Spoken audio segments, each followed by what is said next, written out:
நம்மள நிறைய பேருக்கு, குறிப்பா வயசானவங்களுக்கு மனசுக்குள்ள ஒரு பயம் இருக்கும். அது சாவ பத்தின பயம் கிடையாது. ஆனா, நம்ம சுதந்திரத்தை இழந்து, மத்தவங்கள சார்ந்து ஒரு ஹாஸ்பிட்டல் பெட்ல இருக்க வேண்டிய நிலைமை வந்துருமோங்கிற பயம்தான் அது. அந்த பயம் ரொம்பவும் உண்மையானது. அப்போ இந்த பயத்தோட ஆணிவேர் எங்க இருக்கு? இது வெறும் மனசு சம்பந்தப்பட்ட விஷயமா? இல்லவே இல்ல. இதுக்கு உண்மையான காரணம் நம்ம உடம்புல ஏற்படுற சில மாற்றங்கள் தான். அத நம்ம சரியா புரிஞ்சுக்கிட்டாலே போதும், இந்த பயத்தை நம்ம ஈஸியா ஜெயிச்சிடலாம். இந்த மாற்றங்கள்லாம் ஒரே நாள்ல வர்றதில்ல. மெதுவா கொஞ்சம் கொஞ்சமா தான் நடக்கும். நேத்து வரைக்கும் சுலபமா செஞ்ச ஒரு சின்ன விஷயம் இன்னைக்கு கொஞ்சம் கஷ்டமா இருக்கும். நம்ம தசைப்பலம், பேலன்ஸ், மூட்டுகளோட இயக்கம்னு ஒவ்வொன்னா மெதுவா நம்ம கண்ட்ரோல்லேருந்து போற மாதிரி ஒரு ஃபீலிங். ஒரு கட்டத்துல வயசானாலே இப்படிதான் போலன்னு நாமளே அதை ஏத்துக்க ஆரம்பிச்சிடுவோம். ஆனா இங்கதான் ஒரு முக்கியமான விஷயம் இருக்கு. இந்த சரிவு நம்ம மாத்தவே முடியாத ஒரு விதின்னு நம்ம நினைக்கிறோம் இல்லையா? அது சுத்தமா உண்மையே இல்ல. இந்த பாதையை நம்மளால நிச்சயமா மாத்தி அமைக்க முடியும். அதுக்கு நாம ஜிம்முக்கு போனோனோ, பெரிய பெரிய உடற்பயிற்சி செய்யணும்னோ எந்த அவசியமும் இல்ல. தீர்வு நம்ம கண் முன்னாடியே ரொம்ப எளிமையா இருக்கு.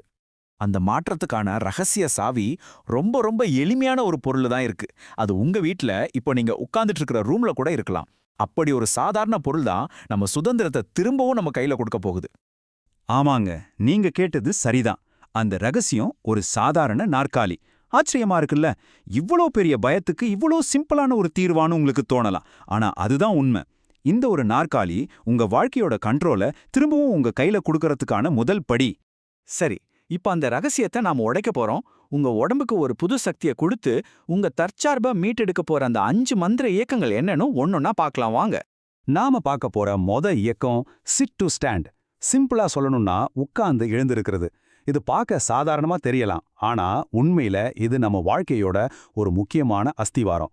நம்ம கால்கள், இடுப்பு, முதுகுன்னு உடம்புல இருக்கிற பல முக்கிய தசைகளை ஒரே நேரத்துல வேலை செய்ய வைக்கிற ஒரு முழுமையான பயிற்சி இது. இந்த ஒரே ஒரு பயிற்சியே உங்க கால்களையும் இடுப்பையும் பலப்படுத்தி உங்க பேலன்ஸை சூப்பரா இம்ப்ரூவ் பண்ணும். தினமும் இதை செய்யும்போது யாருடைய உதவியும் இல்லாம ரொம்ப தைரியமா கடைக்கு நடந்து போயிட்டு வர்ற அளவுக்கு ஒரு புது தன்னம்பிக்கை உங்களுக்குள்ள வரும். இப்போ நடக்கிறதே கொஞ்சம் கஷ்டமா இருக்கிறவங்களுக்கு இந்த 2வது பயிற்சி ஒரு அருமையான ஸ்டார்டிங் பாயிண்ட் மாதிரி.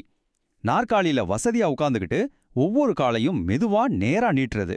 ஆரம்பத்துல இது கொஞ்சம் கஷ்டமா இருந்தாலும் போக போக ரொம்ப சுலபமாயிடும். இப்படி செய்யும்போது என்னாகும்னா உங்க தொடை தசைகள் வேலை செய்ய ஆரம்பிக்கும், முழங்காலுக்கு நல்ல சப்போர்ட் கிடைக்கும், முக்கியமா கால்கள்ல ரத்த ஓட்டம் சீராகும். ரொம்ப நேரம் உட்கார்ந்தே இருக்கிறதால வர்ற மரத்து போற உணர்வெல்லாம் குறையும். உங்க கால்களை திரும்ப நடக்க தயார்படுத்துறதுக்கு இது ஒரு சூப்பரான வழி.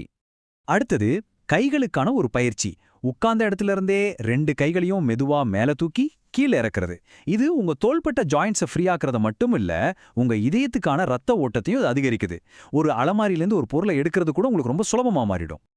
இந்த 4வது பயிற்சியை நம்மள பலரும் கண்டுக்கவே மாட்டோம். ஆனா இது ரொம்ப ரொம்ப முக்கியமான ஒண்ணு. கணுக்கால மெதுவா வட்டமா சுத்துறது. நம்ம உடம்போட முழு பேலன்ஸுக்கும் கணுக்கால் ரொம்ப முக்கியம். அது ஸ்ட்ராங்கா இருந்தாதான் நாம தடுமாறாம நடக்க முடியும். இப்போ நான் சொல்ல போற இந்த விஷயத்த கொஞ்சம் கவனமா கேளுங்க. வயசானவங்க ஹாஸ்பிட்டல் அட்மிட் ஆகிறதுக்கு 60% காரணம் கீழே விழுந்து அடிபடுறது தான். யோசிச்சு பாருங்க, 100ல 60 பேர். அந்த கணுக்கால் சுழற்சிங்கிற சின்ன பயிற்சி இந்த பெரிய ஆபத்தை தடுக்க ரொம்பவே உதவியா இருக்கும். நம்மளோட கடைசி பயிற்சி ரொம்ப ஜாலியான ஒண்ணு. சேர்ல உட்காந்துக்கிட்டே மார்ச் பண்ற மாதிரி கால்களை மாத்தி மாத்தி தூக்கி இறக்குறது. இது உங்க முழு கீழ் உடலையும் ஆக்டிவ் ஆக்கி உங்க ஸ்டாமினாவை அதிகரிச்சு நாள் முழுக்க உங்களை ரொம்ப ஃப்ரெஷ்ஷா ஃபீல் பண்ண வைக்கும். சரி, இந்த 5 பயிற்சிகளையும் நாம பார்த்துட்டோம். இதெல்லாம் தியரியா கேட்கறதுக்கு நல்லா இருக்கு. ஆனா நிஜ வாழ்க்கையில இது உண்மையிலே வேலை செய்யுமா?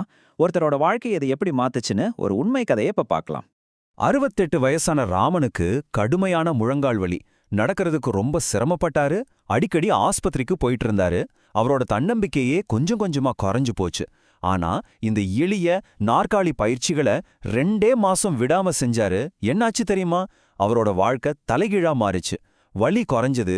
இப்போ யாருடைய துணையும் இல்லாம அவரே நடக்க ஆரம்பிச்சிட்டாரு. அவரே சொன்ன வார்த்தைகள் இது: நான் வெறும் உடற்பயிற்சி செய்யல, என் வாழ்க்கையை திரும்ப பெற்றேன். பாத்தீங்களா? இது வெறும் எக்ஸசைஸ் இல்ல, நாம இழந்த வாழ்க்கையையும் நம்ம சுதந்திரத்தையும் மீட்டெடுக்கிறதுக்கான ஒரு வழி. இப்போ ராமனுக்கு கிடைச்ச இந்த மாற்றம் உங்களுக்கும் கிடைக்க முடியும். அதுக்கான ஒரு தெளிவான, ரொம்ப சுலபமான திட்டத்தை இப்ப நாம பார்க்கலாம். இதோ உங்களுக்கான பிளான். நாம பார்த்த ஒவ்வொரு பயிற்சிக்கும் 2 நிமிஷம். மொத்தமா ஒரு நாளைக்கு வெறும் 10 நிமிஷம் தான். ஒரு கப் டீ குடிக்கிற நேரத்தை விட இது கம்மி. ஆனா இதோட பலன் நம்ம வாழ்க்கையே மாத்தும் சக்தி கொண்டது. இதுக்கு எந்த ஸ்பெஷல் மிஷினும் தேவையில்ல. ஒரு உறுதியான நாற்காலி மட்டும் போதும். ஆனா எல்லாத்தையும் விட முக்கியமான ஒரே ஒரு விஷயம் இருக்கு. அதுதான் விடாமுயற்சி. தினமும் தவறாம செய்றது. உங்களுக்காக நீங்களே செய்யற ஒரு சின்ன முதலீடு இது. சரி, நாம பார்த்த இந்த 10 நிமிட பயணம் உங்களோட எதிர்காலத்தை, உங்க சுதந்திரத்தை எப்படி பாதுகாக்க போகுதுன்னு இறுதியா ஒரு முறை பார்த்துடலாம். அந்த ஆஸ்பத்திரி பயம் எங்கிருந்து வருது? நம்ம உடம்போட பலவீனத்துல இருந்து வருது. ஆனா இந்த சின்ன 10 நிமிஷ பழக்கம் எங்கிருந்து வருது? நம்ம மனசோட பலத்துல இருந்து. இந்த பழக்கம் உங்க உடம்புக்கு வலிமையையும் உங்க வாழ்க்கைக்கு கண்ட்ரோலையும் திருப்பி கொடுக்கும். அதனால நாளைக்கு என்ன ஆகுமோன்னு கவலைப்பட்டு நேரத்தை வீணாக்காம இன்னிக்கே உங்களுக்காக, உங்க சுதந்திரத்துக்காக இந்த 10 நிமிஷத்தை முதலீடு பண்ணலாமே. இந்த சின்ன முயற்சி உங்க எதிர்காலத்தை பிரகாசமா மாத்தப் போற ஒரு பெரிய முதலீடு. நீங்க தயாரா?